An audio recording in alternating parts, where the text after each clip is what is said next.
Hi guys, welcome back to a new episode here. I'm sitting here with Joe Clark, owner of Smile Like You Mean It Apparel and Chats with Clark, right here in Cleveland, Ohio. So let's get right into it and let's figure out what he's about. Bogdan, thanks for having me. I appreciate it. And hello to all the audience. Yes, sir. All right, let's start off nice and strong. A little birdie told me that you were a teacher in your past life. It's true. Yeah. So I went to college. I started studying finance, and I realized very quickly that that's probably not where my skills and talents lied. So I switched it up and was really invested in English. And I decided that at the end of 4 years, I wanted to have something very concrete that I could be hired for. So I partnered it with education and then was, of course, a licensed teacher at the end of those 4 years and did not teach English from there on out. I taught gym, which was a blast, and I got to do so at my old grade school. So a certain sense of nostalgia as well that was intertwined with the experience. I can tell you that teaching individuals, students from grades K to 8 is so much different than what I was licensed for with 7 through 12. So I got to experience the whole gamut throughout even just the 4 years of studying it and putting it into practice. And then, well, no, the seven years, I guess, after that. So the 3 years after that too. So yeah, I feel like deep down, everyone at the end of the day, like really enjoyed their gym teacher for whatever reason. They always end up being really, really cool. What do you think that is? Is it just like just a couple chill guys going to go teach and they're like, let's just do gym. It's more fun rather than some other subject. yeah, I think it's definitely breaks the mold, right? So it's a different part of the day. Every other class, you're sitting in a desk more times than not, and a lot of listening, a lot of call and response, right? In the gym, you're moving your whole body, you're getting everything involved, which is great. And I think that you get to talk. Like in my class, it was not silent by any stretch of the imagination. We had music going. People could have conversations, amidst the game and everything when they're on or off or whatever the case may be. And that sort of social freedom, I think, is what makes the gym classes so successful and also a great growth period. Yeah, I think like growing up when I was even in grade school, I didn't realize how young my teachers were. How old were you when you were teaching? Dude, I was fresh out of college. Yeah, so 25. 22 when I started teaching. Oh wow, Yeah. you got out of college early. Yeah. That's cool. So you said you were going to be an English teacher. You think that helped you with podcasting and just like being able to speak in general? Yeah, so what started my switch was when I looked back at it and I said, okay, I went into finance because it was very simple for me. I knew people, I like numbers, and of course, who doesn't like money, right? Yeah. And I looked, and not even from a gaudy way, but just in the sense of it opens doors and is an opportunity, it's resources, whatever. And so I realized that people who, when handled other people's money, tended to have money. Right? That was kind of my rationale. And very quickly into it, I realized that was not the case. So looking introspectively, I'm like, all right, I love people. I love language. I love to read, though I'm not very quick at it. I love to write in particular. And just the whole craft of language itself is something that I enjoy. And so, yes, to answer your question very simply, yes, it definitely has contributed to the investment in podcasting and just in people in general. How did you like expand? So like, I mean, when I speak to you, it's feel like I'm talking to someone like sophisticated as far as like the actual words that how you're pronouncing and all that. How do you advance your speech like that? Well, thank What you. kind of tips Yeah, do you have? it's nice of you. I don't know if it's deserved or not, but thank you. I appreciate it. For me, I was always studying in the sense that people would ask me when you start a podcast, people are always like, oh, what are your favorite podcasts, right? And I realized I was answering it two ways. Well, many of them I weren't listening to just for enjoyment. Many of them I was listening to study the craft. And there's so many different styles out there, right? I mean, you can go the Gary Vee route, who just speaks off the cuff and he's crass and he's very wise and that's his style, right? Or you can go a very sophisticated style, maybe a more reserved 15-minute one. There's religious podcasts where priests are talking for 10 minutes. And of course, it's very refined, very gentle. And so I think it's more so for me, it was like finding my voice and who am I and really identifying that. And then honing those podcasts that I was listening to and studying to basically to emulate. Yeah. So I think one of my favorite podcasts that I like to reference, and it's funny that you say study because that's literally what I did. I opened it and I was like, how does he intro a podcast? And for me, that's the hardest part. For whatever reason, I think it's just because before I get into it or whatever, I get a little nervous before, but then you get it into a flow state. I think that's with anything. Once you start something, you're a little bit more nervous, but once you start running, you're kind of good, But the one that I like to reference a lot is Chris Williamson. okay. He's one of the GOATs, I guess, at this point, and somebody I follow. As far as the art of podcasting, how did it come about that you decided to run that podcast, or how did it start for you?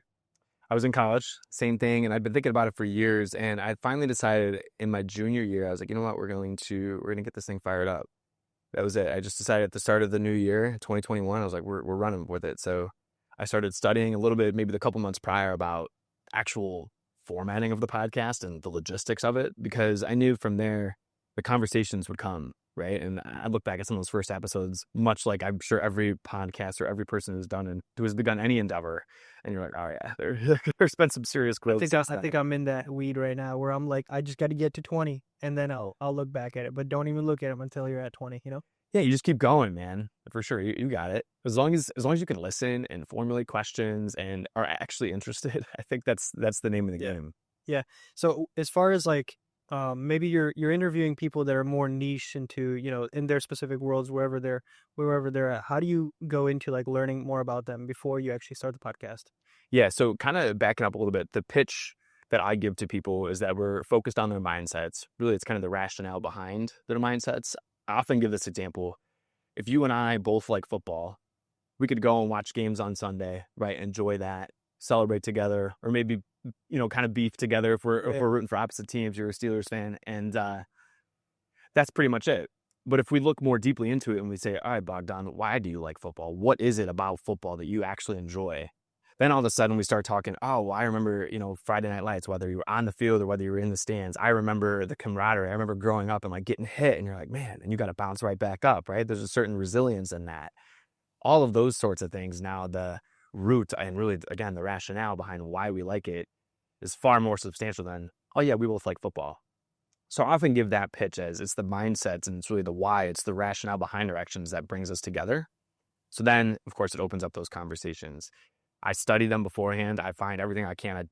Much like our portfolios are, I devour social media and just start looking. You could find a lot of history through people's social media, and then of course through, if it's a business person, through their websites, many of them have like the about page, right? And just go from there. I often look for old interviews too. Mm-hmm. It's like if I start looking on YouTube, you could find a lot of people have been in a video of some sort.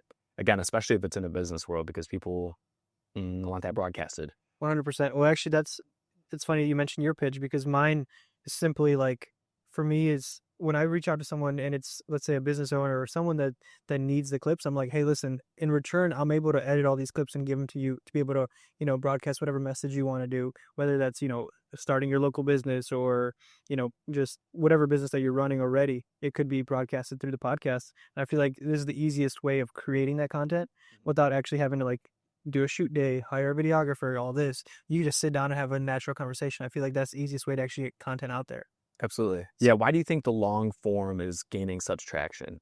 I think it's just more raw and authentic at this point, because so much of it is edited, even like the Alex Hormozi style. Now, while I do very much enjoy a lot of those clips and stuff, and it's very interesting to me, at the end of the day, I feel like it just hooks you in, but then you don't really actually get that satisfaction of knowing more about it. That's when you go back to the long form, and you can kind of get lost in that sauce. Even a lot of times I'll turn on a long form podcast while I'm working out, and I'll just, I might not be super actively paying attention to the podcast, but maybe there's something that like clicks for me in the middle of my workout, and I'm like, oh wow, that nugget stuck out to me, So I think that's super vital for like the long form content, and I think that's the reason why I'm doing it, because I feel like if someone gives me a chance to eventually start talking about something, I feel like maybe there's something that they'll get from it, Absolutely. Yeah, you can dive into it so much more deeply. Right. And do you ever listen to The Game? Speaking of Hormozi? The Game. Oh yeah, Hormozi's podcast. Not necessarily like his actual podcast, but all his YouTube videos. All his YouTube videos. Him. Who else do I listen to as far as Dan Martell? Okay. Oh my goodness, I'm huge into Dan Martell. He's a beast. I bought his book. I'm nervous to try his mentorship, because then I'll actually have to start posting on social media, which is easier said than done. You know what I'm saying? A lot of times I feel like it's like a great thought to start, run the podcast, start posting on social media, but then you actually have to do it. And then once you start getting that feedback, it's a scary place to be. But it's also, I think, once you get over that hump and you stop worrying about being scared about what people think, that's when you start taking over, like, over that hump. So for sure. Yeah, we all critique ourselves too. I mean, that's just part of it. If you have vision, if you have drive, you're going to critique yourself. I know there's many different kind of species of thought on that, but I don't think it's a bad thing to look at. When you want somebody to be great, you should be looking at it and saying, oh, actually, I definitely could have done this better, or I really like that. Let's keep that rolling. And that's just natural. If you, again, are starting something you want to do well, why would you not do that? 100%. How do you find guests to go on your podcast? What kind of people are you looking for doing that? I kind of same thing, stay rooted in Cleveland, and it's all over for me. Some of it are people from my past that I've just been connected to for years. Other are kind of one off where you know someone who knows someone type of thing. And for me, it's just watching their interactions with people. Um, yeah, and the stories. So you hear stories about someone, or you hear stories about a brand, and that's intriguing, right? And then for me, I'm like, I want to hear more about this, and let's put this out there. Let's get this on a scale. Let's give this a platform. And so, really, that's the inspiration there. Do you ever get any like imposter syndrome from interviewing maybe these large business owners that you have on your podcast? What do you mean? Like imposter syndrome for me, a lot of times when I'm talking to someone, I'm like, maybe I'm not qualified to ask them about, what they've got going on. Because obviously you're not a Swiss Army knife. Maybe you are, but for me, I feel like I don't know so much about every avenue that someone might be working in. So I'm like, am I even gonna ask the right questions? I like that. Yeah, I frankly, I do not, and I don't even mean it from a pompous standpoint, but exactly the opposite. It's just trusting in the notion that you can develop a relationship with someone. That's all it is. And that, to tie back into the teaching, my goal every class, bar none, was to have a conversation, whether it was, hey, how are you? Or something more in depth with every student that I had in the class. And the reason for that, from the education standpoint, was that it opened the door for them to, again, either take it more if they needed it, or just to know that, yeah, he said, hey, like, that's cool. That's all that's all the student needed. Great. But much to that point, then developing the relationship, which is what you have to do in a podcast in an immediate setting, right? As opposed to a classroom, you get the whole year to develop it. But that's the name of the game. So if you can develop that connection, develop the trust, and you're doing it authentically, then the questions are going to flow as long as you could pay attention. I will say, I think that's where the studying it beforehand comes up, because if you roughly know the lay of the land of their story, of their path, then you're just kind of plugging and playing, right? You're walking it through with them, more or less. I feel like when we spoke last time, you told me that you were interested in doing like some public speaking. Do you think public speaking and podcasting ties in together? Because frankly, for me, I think that's the scariest thing for me to do is get up on a stage and talk to someone. But on a podcast, for some reason, I'm able to sit down with almost anyone and talk. Okay. Yeah. How does People are people for me. It doesn't bother me whether there's it's 100 you or and me, or if one. there were an audience here. No, just because, right, it's kind of the same notion. We all believe the same. And I really believe wholeheartedly that we don't take our next breath unless God tells us to breathe first. And from that perspective, another person's another person, right? We're all in this walk together, and I'm just trying to do well with that. And so from that perspective, it's not intimidating. I think that's where my imposter syndrome comes into play. A lot of it ties back into even like Christianity. I remember one time when I was a youth and I was like 14 years old, and they had asked me to preach a sermon on it was a youth service. It wasn't even like there was 13 people in the crowd. Man, I got up there and I sounded like Eminem. You know what I'm saying? I was going so fast, and thank goodness I recorded it, and I deleted it now, so it's off the face of this earth. But thank goodness I recorded it, and I realized, I'm like, dude, you need to slow down and just relax with. And for some reason, public speaking just never came natural to me. But podcasting or talking a one-on-one did. Or even like at a church setting, there's like small groups or whatever. You get in a little group. I mean, anything above 3 people, I just start sweating for some reason. But one-on-one, I can get into you like with like a Rubik's Cube. You know what I'm saying? I can decipher that, which is very interesting. And I don't know why that at what the difference is there.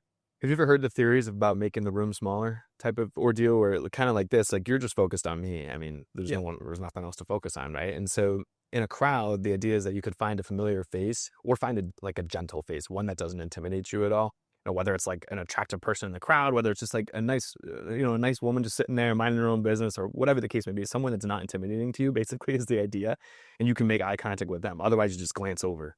You glance over the rest and you hit specific points throughout the room. If you have a couple of those throughout the room, it looks like you're hitting the whole audience, right? But you really just keep going back to the same people. And if those people are intimidating to you, they're fine. They're not thinking twice about it, and you're not thinking twice about it. And then you just gloss over the rest, and it looks like you're really engaging with that crowd. It's a really interesting kind of theory. I could see that being maybe somewhat effective if the vastness is. No, I definitely have to try that. I actually try to avoid networking events for that specific reason, because there's so many people, and I'm like, I'd rather go get a coffee with one person at a time. You know, Yeah, that's kind of my way to do that. So, going into back more into podcasting, what do you think the hardest part about podcasting is? Is it the setup? Is it the learning about the people, or is it about actually getting the video out there? What do you Dude, think? it's the consistency. Yeah. It's totally the consistency. Yes, I have a video right now that's recorded, edited, and I need to upload it and put in the description and the links and the whole nine. It's the consistency. And then Now, are you doing it all yourself? Are you doing your own editing, your clips, and everything? I do not do the recording and kind of tag team the editing. I see. So from the clips and the rest of it, that's all me. What's your production usually looking like? Cameras, lights, yeah, lab mics, kind of the Solid. same sitch. That was another one for me. So I started off one-man band, and then eventually you kind of cross a road. I went into the Zoom route, and it's so granulated and just kind of pixelated that it doesn't look great, especially when you clip it. And I do think that's part of it too, is you need the clips, you need the social media engagement to really build a podcast. That's part of it as well. People will look at the short form clip and say, oh, that's intriguing. Let me go check out the whole episode. It's a natural segue and definitely needed to build and bolster the following. But yeah, so that it's the consistency as with anything, right? I think the human nature is the tough part. We have to 100%. stay consistent and continue it. Has your podcast ever opened any doors that maybe you didn't expect? It's a great question. I think each conversation is such a blessing. So I would say yes. Each time really is something that I treasure. It's honestly, Bogdan, it's my favorite thing to do is just to sit and talk with people. I feel very grateful that, for this opportunity for you to invite me. I'm thankful. And then on the flip side, like I'm very grateful when someone is willing to do the same with me and carve out that time and just kind of chat over wherever the conversation goes. Yeah, you said you focus a lot on Cleveland. Can you tell me what are some things you like to do around here in the land? I love the city. Frankly, I'm confused by people who dog it. I don't think they've spent enough time in other places. Sure, if you get very cold, you're going to get cold. The winters aren't that bad, really, lately. Yeah, no, they're really not that bad. To be honest. The gray can be a little difficult, right? Mhm. The gray can be a little difficult. But here or there, what I love about it is there's water all around us. That's something that I think we in Cleveland take for granted.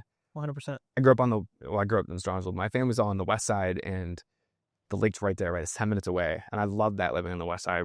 Go to the lake, spend an hour there, right? Go read there, go walk there, whatever the case may be. You could go catch the sunset. It's something that you're overlooking this beautiful lake. The city's to your right at that point. And of course, you're watching the sunset.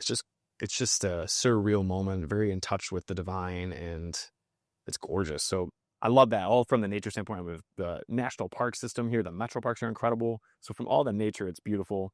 Throw in the sports teams.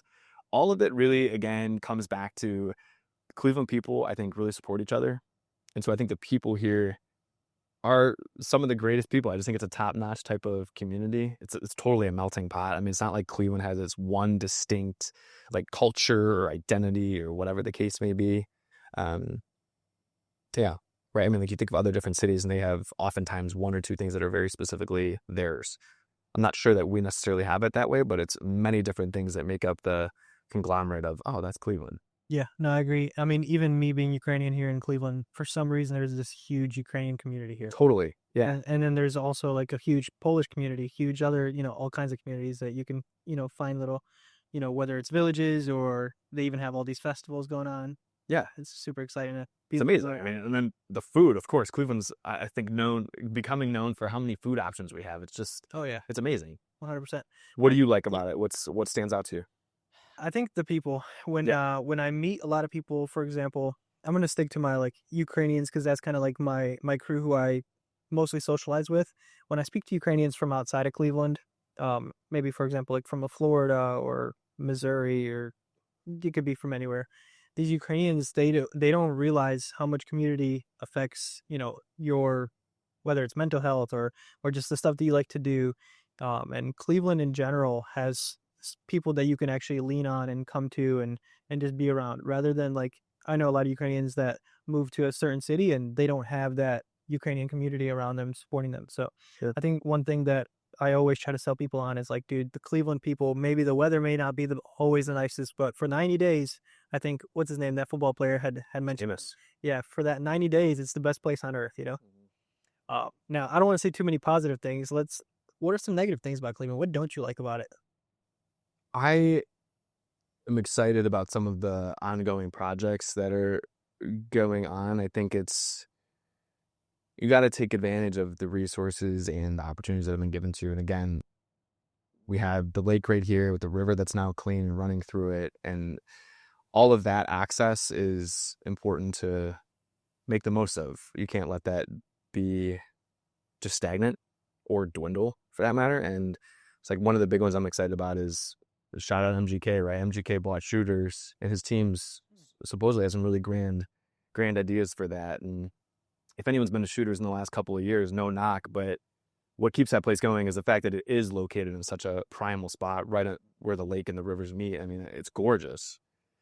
The food was garbage, right? The food was garbage. It was overpriced. The drinks were very average. Nothing about it, aside from its, again, location, was worth the while. So projects like that, I think, are really going to add a great value to the city and just to the community in general. And I think people are looking for that. I think people are looking for opportunities to really just dive into Cleveland and, yeah, set their seeds here. Yeah. I also think Cleveland has a pretty cool basketball scene. I don't know. I know that me and you used to play a little bit of basketball. And do you ever get out to any leagues around here or anything like that? Or I play in the different suburbs. We play out in Strongsville a couple times a week. Yeah, I kind of bounce around a little bit. Yeah, I've played in Lakewood. it's a fun way to compete, I feel like. Absolutely. It keeps your head on straight because, you're able to actually let out some emotion and actually compete with people rather than, I don't know if you used to play sports in high school or anything like that or no? Mostly individual or a lot of basketball on the side. Yeah. I feel like that's such a good outlet for maybe a young, male teen or whatever. Because if you just hold all that energy in, you don't really have anywhere to put it. But with sports and all, I feel like Cleveland's a good spot too. You could come up to any park and have somebody there, unless it's in the middle of winter, unfortunately. Have you seen that league that they're putting down? I think it's right by that ship near Oh yeah, that's the P League. Yeah, the P League. Yeah. Yeah, that's my guy Nick over there. Actually, I've been texting him. I need to get out there, but his level of players are a little bit better than what I'm normally used to. Got it. Yeah. I can sauce the JV high school team up, but anything past varsity, I probably should stay away a little bit. Understood. Yeah, that's an awesome idea. I think they're really trying to model after that famous park in New York, which the name is escaping me, but Rucker? Yes. Rucker Park. Yes. Yeah, little Cleveland Rucker Park action. Right. I mean, I think that's kind of maybe the inspirational. Yeah. I wonder if that's if the city has any backing in it, what's the goal there? Because I know all around Cleveland, and I don't know how much you know about this, but in Parma area, I think they took down all of their basketball hoops for whatever reason. And they were just saying for some reason crime was up around basketball courts for whatever that means. They just moved them out of Westlake too. They've turned them into pickleball courts. Well, yeah, I mean, I get it. I talked to a couple police officers about it, and they're like, dude, the most aggressive or fight calls that we get aren't at a bar, aren't at where you'd expect them, but they're at a basketball court. Kind of a crazy one. Sure. That's kind of funny. You could see it. I mean, totally could see it. 100%. It's one of the only sports where you get a group of people to play pickup. I mean, how often do you see pickup football going on at a level where you're going to be fighting enough to get the police called? Yeah, it's the only sport where people are delusional enough to think that they can go out and play with anyone. That's true too. Yeah, that's true too. Going back into podcasting, has there ever been an episode where you didn't put it out, or you were like, maybe this one should stay at home?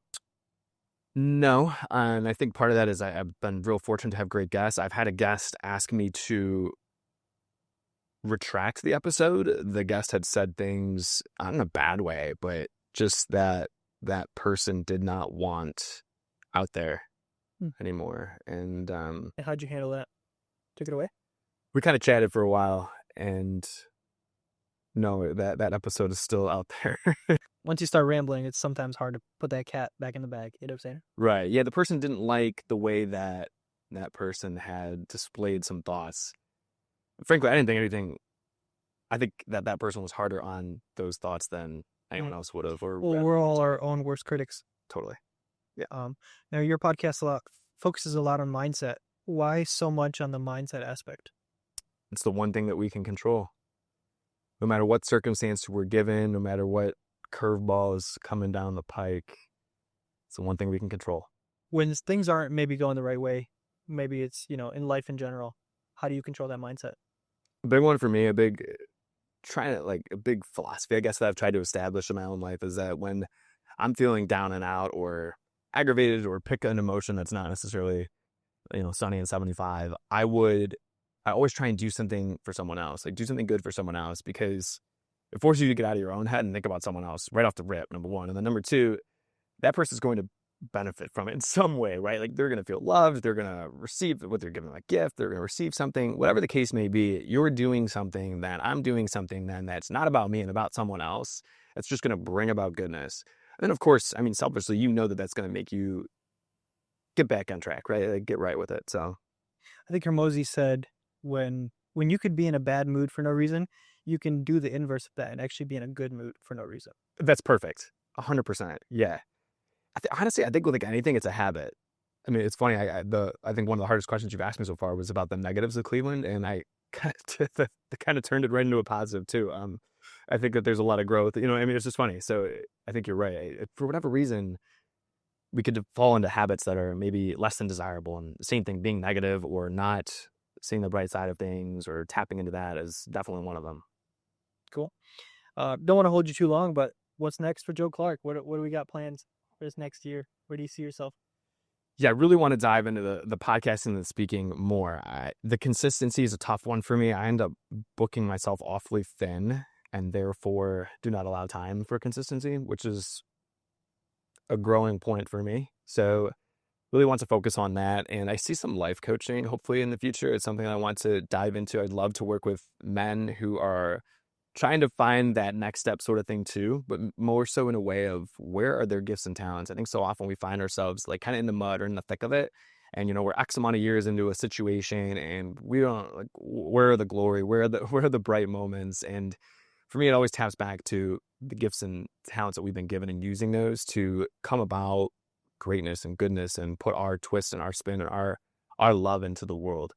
And when those gifts and talents are stifled, then I think we fall into that habit of negativity, because what lights you up in your life is when you're using your gifts and talents in a way that benefits the world. I think that's what lights all of us up. So for me, that is something I want to dive into, is that work, is helping people tap into that and really use it.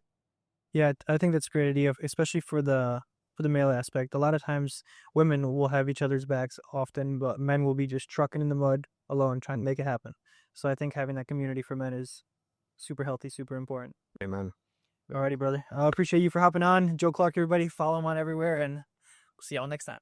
Thank you, Biden. It's a pleasure. I appreciate you having me. Yes, sir.